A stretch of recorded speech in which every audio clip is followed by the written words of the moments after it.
Live from New Delhi, you're watching DD India Live, India's voice to the world. I'm Amritpal Singh. Coming up in the next 30 minutes, Islamabad to ban former Prime Minister Imran Khan's Pakistan Tehreek-e-Insaf, the country's biggest opposition party. A terrorist attack on a military facility in Bannu foiled by the Pakistani army.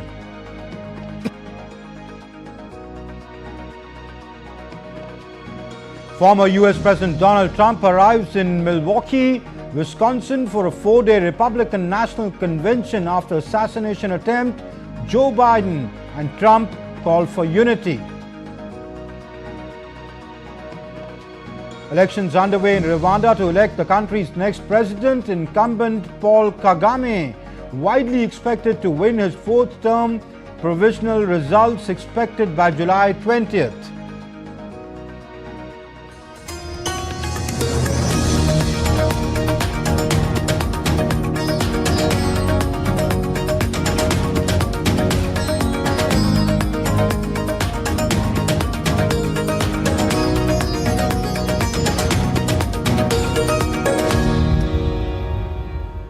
Pakistan government is planning to ban Imran Khan's party, the Pakistan Tehreek-e-Insaf. The decision was based on a number of factors, including the charge that Imran Khan's PTI had received foreign funds from sources that are illegal in Pakistan.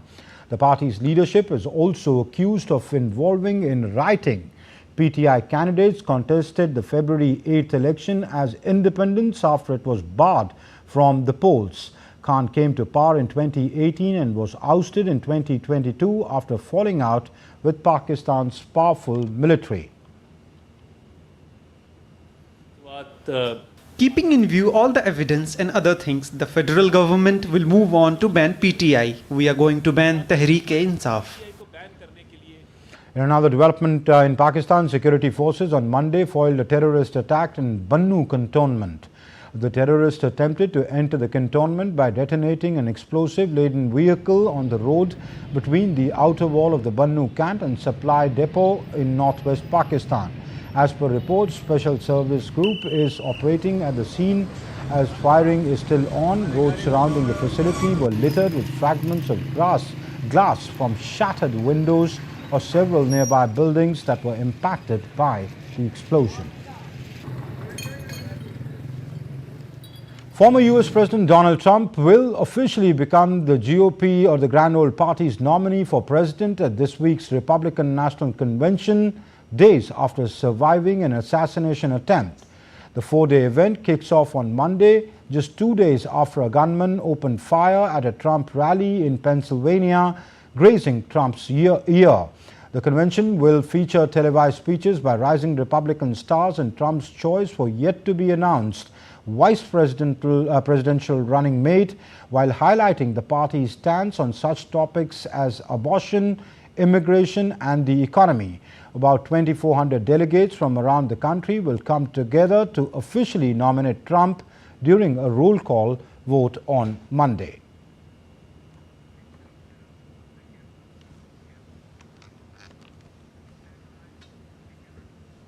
And after a failed assassination attempt on Donald Trump, US President Joe Biden used the formal setting of the White House Oval Office to ask Americans to lower the political temperature.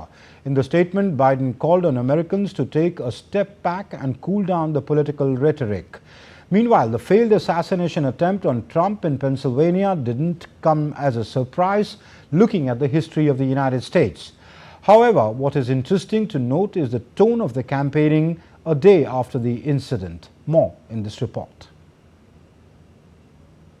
From no-holds-barred election rhetoric to a unified message of calm and unity, the assassination attempt on former US President Donald Trump has changed the campaign narrative across the political landscape in the US.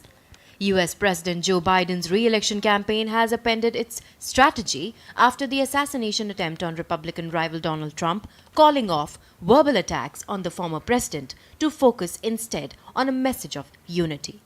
Within hours of Saturday's shooting, Biden's campaign pulled down television ads and suspended other political communications. Democrats also removed campaign threads highlighting Trump's May felony conviction in New York State Court relating to hush money case. Biden instead called for unity and asked Americans to let the FBI do their job and to cool it down. There is no place in America for this kind of violence or any violence for that matter. An assassination attempt is contrary to everything we stand for as a nation, everything. It's not who we are as a nation. It's not America. And we cannot allow this to happen. Unity is the most elusive goal of all, but nothing is important than that right now, unity. I urge everyone, please, don't make assumptions about his motives or his affiliations. Let the FBI do their job and their partner agencies do their job. I've directed an independent review of the national security at yesterday's rally to assess exactly what happened, and we'll share the results of that independent review with the American people as well. Biden's Republican rival Donald Trump also signaled that he will not be engaging in aggressive political statements and instead focus on calm and unity. Trump is due to accept his party's formal nomination at the Republican National Convention with a speech on Thursday. He told the Washington Examiner that this is a chance to bring the whole country, even the world, together. Biden's address from the White House Oval Office signified the immense importance of the president that is attached to getting the message delivered in right tone and tenor. It is his third use of the formal setting of the Oval Office to comment on issues of major importance. Antara Sinha for DD India. While the Kremlin has quite a sharp reaction on the entire episode, it said that President Vladimir Putin has not contacted Donald Trump after the assassination attempt and has no plans to do so. Asked if security measures around Putin would now be beefed up, Kremlin spokesperson said that the Russian leader already enjoys an appropriate level of protection. The Kremlin said on Sunday it did not believe that the Biden administration was responsible for Saturday's assassination attempt on Trump, but accused it of creating an atmosphere that provoked the attack. Rwandans lined up to elect their next president, with incumbent Paul Kagame widely expected to win a fourth term and extend his near quarter century in charge of the East African country. Kagame, who got more than 93% of the vote at the last three elections, won praise from Western and regional leaders at that time for helping end the 1994 genocide in Rwanda. The U.S. State Department and others have also lauded the development of economy. The Electoral Commission barred 8 other candidates, including Kagame's most vocal critics, from running, citing a range of reasons, including missing and incomplete registration documents. DD India correspondent Chris Okamringa has more from Kinshasa. Hundreds of voters started arriving at polling stations in Rwanda much earlier than the official opening of 7 a.m. Rwandan time. 9.5 million eligible voters are expected to cast their ballots to elect their president and members of parliament at more than 2,600 polling stations. 3 presidential candidates are in the running: the incumbent Paul Kagame, Philippe Mpayimana, and Frank Habineza from the opposition. President Kagame faced them in the country's last elections in 2017, where he won nearly 99% of the vote. Many observers expect a similar result in a country where serious opposition to the president has not been tolerated. A prominent opponent of President Kagame was barred from standing in the polls by the country's electoral commission earlier this year. Diane Rwigara was accused of failing to provide a criminal record statement. The elections in Rwanda are taking place at a time of increasing violence in the neighboring Democratic Republic of Congo. The M23 rebels have captured swathes of territory in eastern DRC. The UN group of experts accuses Rwanda of deploying 4,000 soldiers to fight alongside the rebels, but Rwanda has denied the allegations. President Paul Kagame was the leader of rebels who took power after the genocide of 1994. Provisional results of the elections are expected by July 20th. Chris Ochamringa in Kinshasa for DD India. Ukraine's mobilization campaign is seeing an improvement in its efforts to replenish faltering enthusiasm among its troops. Ukraine's President Volodymyr Zelensky had lowered the draft age from 27 to 25 in April this year, which has helped boost the campaign.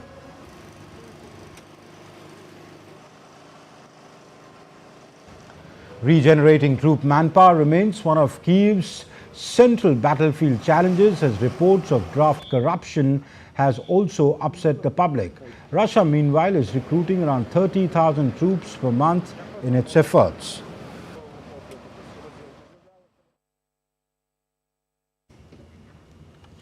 In France, the head of the Socialist Party, Olivier Faure, has said that the left-wing parties still plan to form a joint government after they emerged as the strongest bloc in parliament in the snap election, but any impact is unlikely to come this week.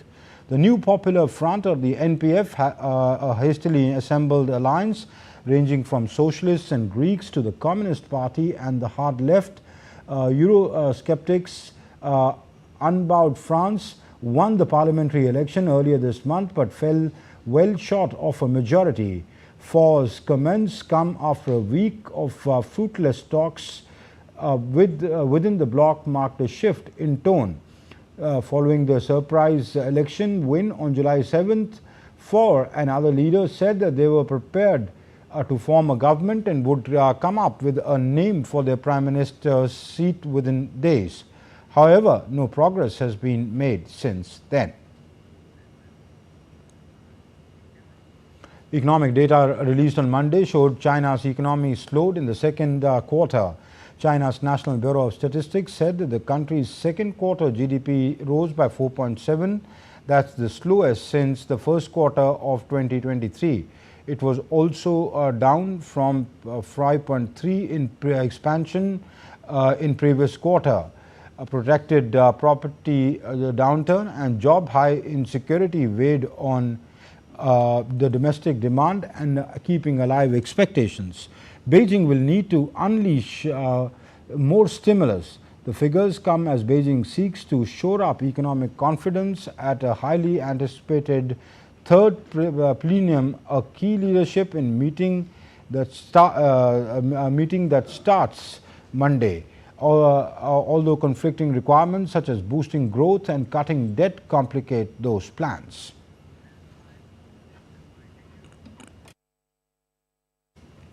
Electricity tariff in Sri Lanka is set to be reduced with effect from Tuesday. The Public Utilities Commission of Sri Lanka has approved a reduction of electricity tariffs by 22.5% across the board.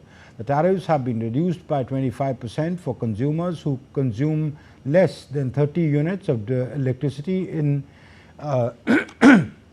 in the domestic sector. Meanwhile, the bills of electricity consumers with monthly consumption between 61 and 90 units will be reduced by 55%. The revision also includes 33% reduction for the hotels and minor industries during daytime as well.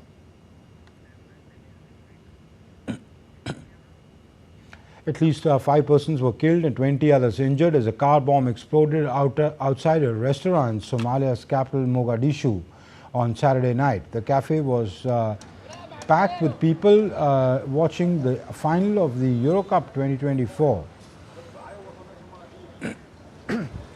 football tournament.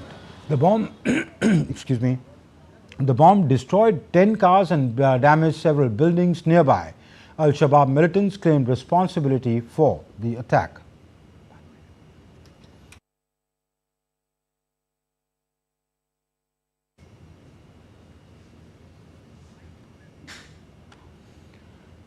Denmark's capital Copenhagen on Monday started a new reward scheme for completing certain climate-friendly tasks around the city, such as walking, using public transport or collecting litter.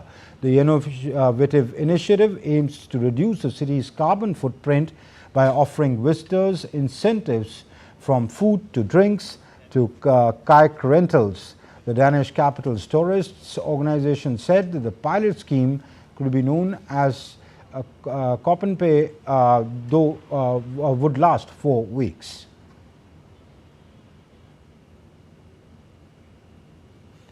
UAE appoints new defense minister and deputy prime minister. The 41-year-old Sheikh Hamdan bin Mohammed bin Rashid Al Maktoum has served as Dubai's crown prince since 2008. The Crown Prince of Dubai has been appointed as Minister of Defense for the UAE as part of a broader cabinet reshuffle. Sheikh Hamdan, who goes by the nickname of Fazza, is a popular member of the Dubai ruling class.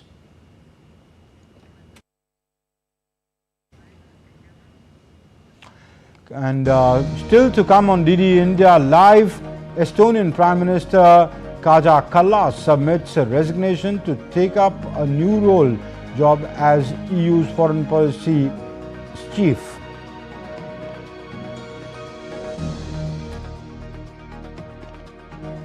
KP Sharma Oli was sworn in as Nepal's Prime Minister for the 4th time.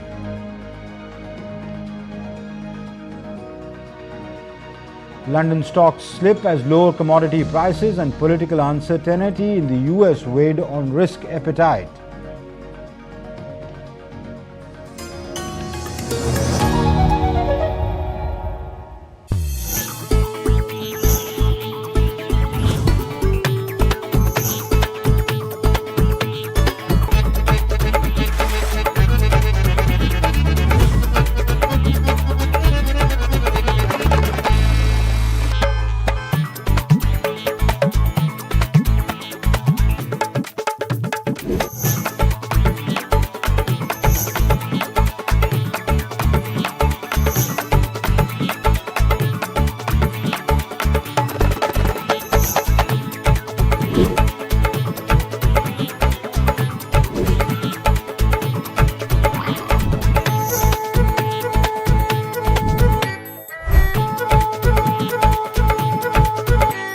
Welcome to Jaipur.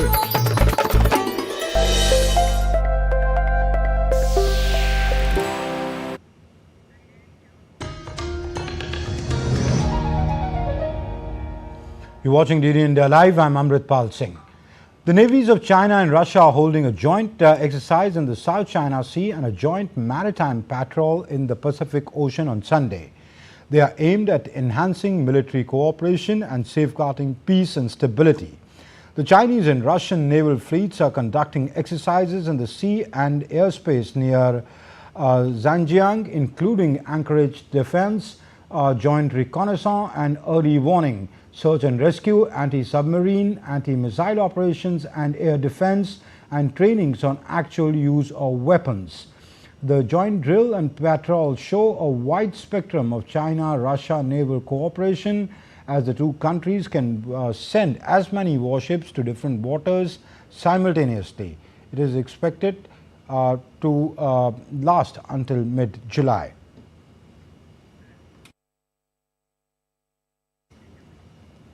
Estonia's Prime Minister Kaja Kallas on Monday submitted her resignation to take over as the European Union's foreign policy chief later this year.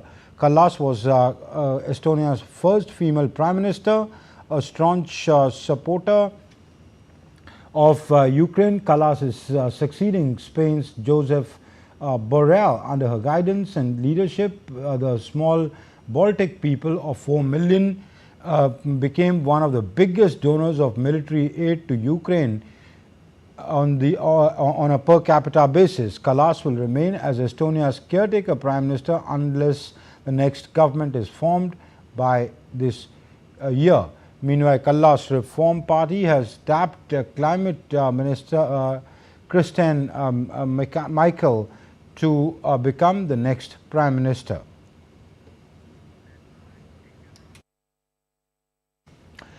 In Nepal, Prime Minister KP Sharma Oli took oath as Prime Minister along with 21 of his ministers. He is joining the cabinet from 4 parties and is in a freshly screwed alliance. Sharma was appointed Nepal's Prime Minister for a fourth term on Sunday to lead a new coalition government. First elected as Prime Minister in 2015, Oil was released in 2018 and then reappointed briefly in 2021. Under the new power sharing arrangement, Oli and the Nepali Congress Party's president Sher Bahadur Doiba would rotate in holding the Prime Minister's post until the next election, general election in 2027. India's Prime Minister Narendra Modi in a special media post took to S to congratulate KP Sharma Oli, the newly appointed Prime Minister of Nepal. The Prime Minister looks forward to working closely to strengthen the deep bonds of friendship between the two countries.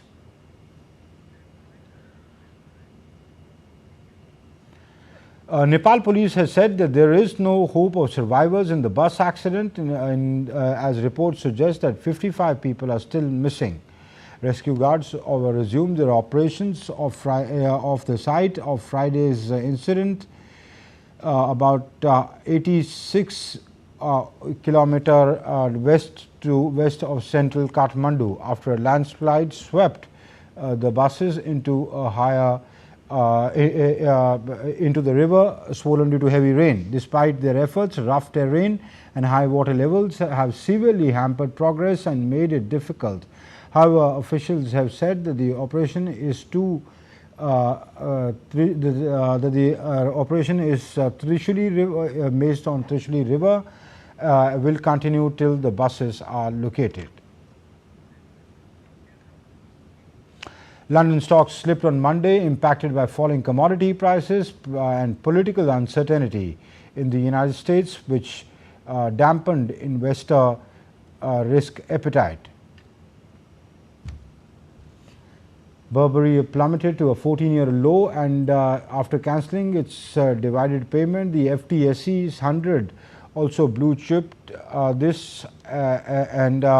the FTSE 100 blue chip index dropped 0.6%, while the mid-cap FTSE 250 decreased by 0.5%. Political instability in the United States has caused tremors in the global markets after an assassination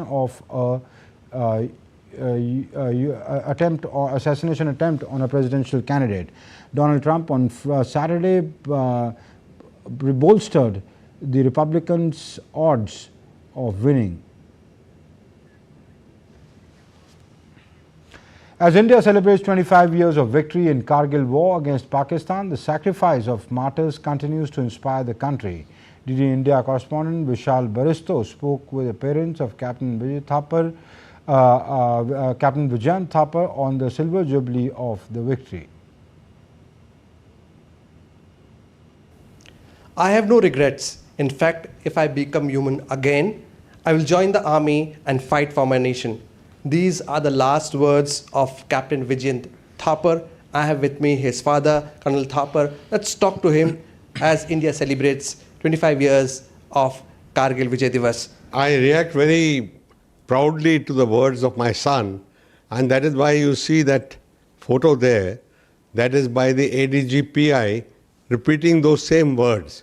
They are so pertinent to the whole country's youth that here is a man who is not only prepared to give his existing life to the nation, but is prepared to give the next life also for the country, because it was the first war that was televised. Present generation and the generation next and the previous generation, they are connected with the Kargil war because they have witnessed the bravery.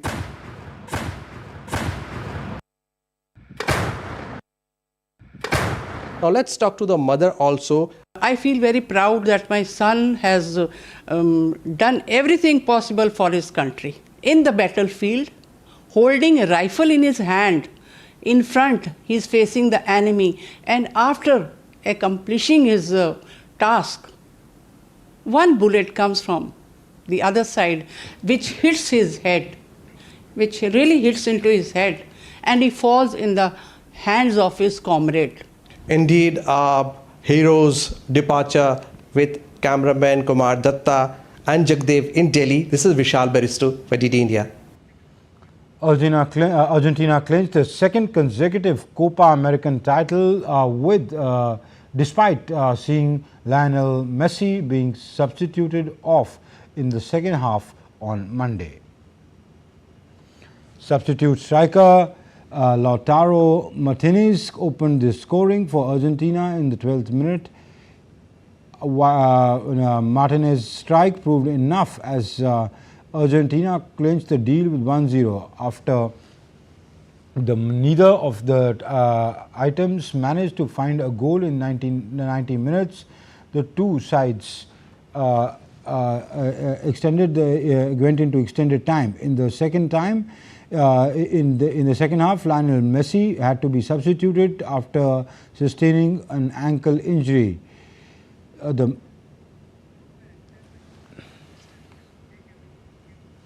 Well, that's it in this edition of DD India Live, but do let us know your thoughts on the news of the day.